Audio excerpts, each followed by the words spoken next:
നാം എത്ര നല്ല കാരുണ്യപ്രവൃത്തികൾ ചെയ്താലും ആ പ്രവൃത്തിയുടെ പുറകിൽ ഉള്ള മനോഭാവത്തെയാണ് കർത്താവ് കാണുന്നത്. മത്തായി സുവിശേഷം 6-ാം അധ്യായം നാം പഠിക്കുമ്പോൾ ജീവകാരുണ്യ പ്രവൃത്തികളിലൂടെ മറ്റുള്ളവരുടെ മുമ്പിൽ ആത്മീയത പൊലിപ്പിച്ച് കാട്ടുവാനുള്ള പ്രവണതയ്ക്ക് എതിരെയുള്ള മുന്നറിയിപ്പ് യേശു നൽകുന്നു. പ്രവൃത്തിയല്ല, മറിച്ച് മനോഭാവത്തെ ആണ് യേശു കുറ്റം വിധിക്കുന്നത്. നമ്മുടെ പ്രവൃത്തിയുടെ പിമ്പിൽ ഉള്ള വികാരം മനുഷ്യൻ്റെ അംഗീകാരം ആണെങ്കിൽ തീർച്ചയായും ദൈവത്തിൻ്റെ മുമ്പാകെ നമുക്ക് യാതൊരുവിധ പ്രതിഫലവും ഉണ്ടാകുന്നതല്ല. മത്തായി സുവിശേഷം 6-ാം അധ്യായത്തിൽ മനുഷ്യർ കാണേണ്ടതിന് നിങ്ങളുടെ നീതിയെ അവരുടെ മുമ്പിൽ ചെയ്യാതിരിപ്പാൻ സൂക്ഷിപ്പീൻ, അല്ലാഞ്ഞാൽ സ്വർഗത്തിലുള്ള നിങ്ങളുടെ പിതാവിൻ്റെ പക്കൽ നിങ്ങൾക്ക് പ്രതിഫലമില്ല. ആകയാൽ ഭിക്ഷ കൊടുക്കുമ്പോൾ മനുഷ്യരാൽ മാനം ലഭിക്കുവാൻ പള്ളികളിലും വീഥികളിലും കപടഭക്തിക്കാർ ചെയ്യുന്നത് പോലെ നിന്റെ മുമ്പിൽ കാഹളം ഊതിക്കരുത്. അവർക്ക് പ്രതിഫലം കിട്ടിപ്പോയി എന്ന് ഞാൻ സത്യമായിട്ട് നിങ്ങളോട് പറയുന്നു. ഒരു വ്യക്തിയുടെ ജീവിതത്തിൽ അവൻ പ്രാവർത്തികമാക്കേണ്ട പ്രായോഗിക നീതിയുടെ ചില മേഖലകളെയാണ് കർത്താവ് ഇവിടെ സ്പർശിക്കുന്നത്. അതിൽ ജീവകാരുണ്യ പ്രവൃത്തികളുണ്ട്, ഉപവാസമുണ്ട്, പ്രാർത്ഥന ഉണ്ട്. ഈ 3 മേഖലകളിലും നാം സജീവം ആയിരിക്കേണ്ടത് അത്യാവശ്യമാണ്. എന്നാൽ നാം ഇത് ചെയ്യുമ്പോൾ അതിൻ്റെ പിറകിലുള്ള നമ്മുടെ മനോഭാവം ആണ് കർത്താവ് നോക്കിക്കൊണ്ടിരിക്കുന്നത്. നല്ലത് നാം ചെയ്യുമ്പോൾ അത് മനുഷ്യരുടെ മുമ്പിൽ വെച്ചാകാതിരിക്കുക. ആരെങ്കിലും കാണുവാൻ വേണ്ടി നാം എന്തെങ്കിലും പ്രവൃത്തി ചെയ്താൽ സ്വർഗസ്ഥനായ പിതാവ് നമുക്ക് പ്രതിഫലം നൽകില്ല. കർത്താവ് പറഞ്ഞു, നിങ്ങൾ പാവങ്ങൾക്ക് ദാനം ചെയ്യുമ്പോൾ അത് വിളിച്ചു പറയരുത്. കപടഭക്തിക്കാരാണ് അങ്ങനെ ചെയ്യുന്നത്. അവർ ദാനം ചെയ്യുമ്പോൾ ആളുകൾ അവർ ചെയ്യുന്ന കാര്യം മുഴുവൻ അറിയുവാൻ കാഹളം മുഴക്കും. അവർക്കത് പള്ളികളിലും പൊതുനിരത്തുകളിലും വെച്ച് ചെയ്യുവാനാണ് താല്പര്യം.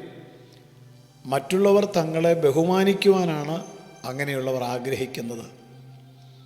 അവർക്ക് പ്രതിഫലം ലഭിച്ചു കഴിഞ്ഞു എന്നാണ് കർത്താവ് പറഞ്ഞിരിക്കുന്നത്. അതുകൊണ്ട് തൻ്റെ ശിഷ്യന്മാരോട് കർത്താവ് പറഞ്ഞത്, നിങ്ങൾ ആർക്കെങ്കിലും എന്തെങ്കിലും പാവങ്ങൾക്ക് ദാനം ചെയ്യുമ്പോൾ അത് രഹസ്യമായിട്ട് ആയിരിക്കണം.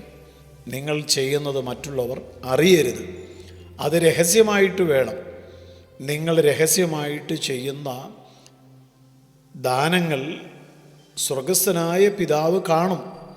അവൻ നിങ്ങൾക്ക് അതിന് പ്രതിഫലം നൽകുകയും ചെയ്യും എന്നാണ് യേശു കർത്താവിൻ്റെ പഠിപ്പിക്കൽ.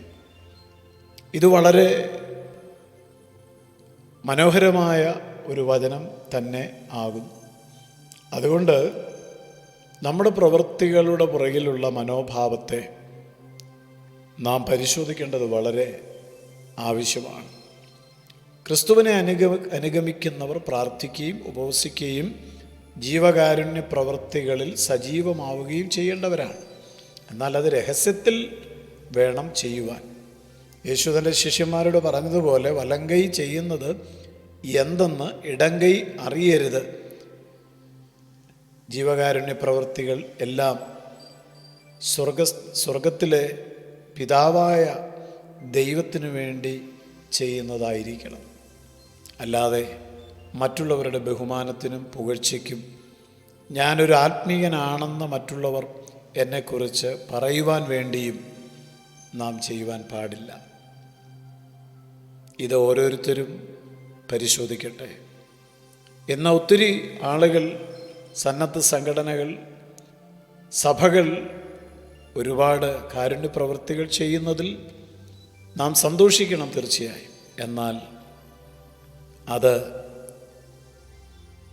മതിപ്പ് മറ്റുള്ളവരുടെ മുമ്പിൽ ഉളവാക്കുവാൻ വേണ്ടിയാണോ, പേരെടുക്കുവാൻ വേണ്ടിയാണോ, ഞാൻ വലിയ ദാനധർമ്മിയാണ് എന്ന് മറ്റുള്ളവരെ ധരിപ്പിക്കുവാൻ വേണ്ടിയാണോ എങ്കിൽ നാം കപടഭക്തിക്കാരുടെ കൂട്ടത്തിൽ എണ്ണപ്പെടും എന്നാണ് ഇന്നത്തെ വചനധ്യാനത്തിൽ നിന്ന് നാം മനസ്സിലാക്കേണ്ടത്.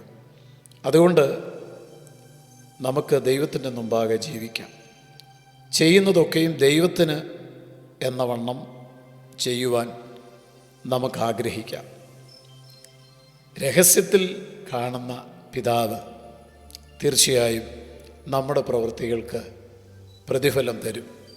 ദൈവത്തിൽ നിന്നുള്ള ബഹുമാനം നമുക്ക് ആഗ്രഹിക്കാം.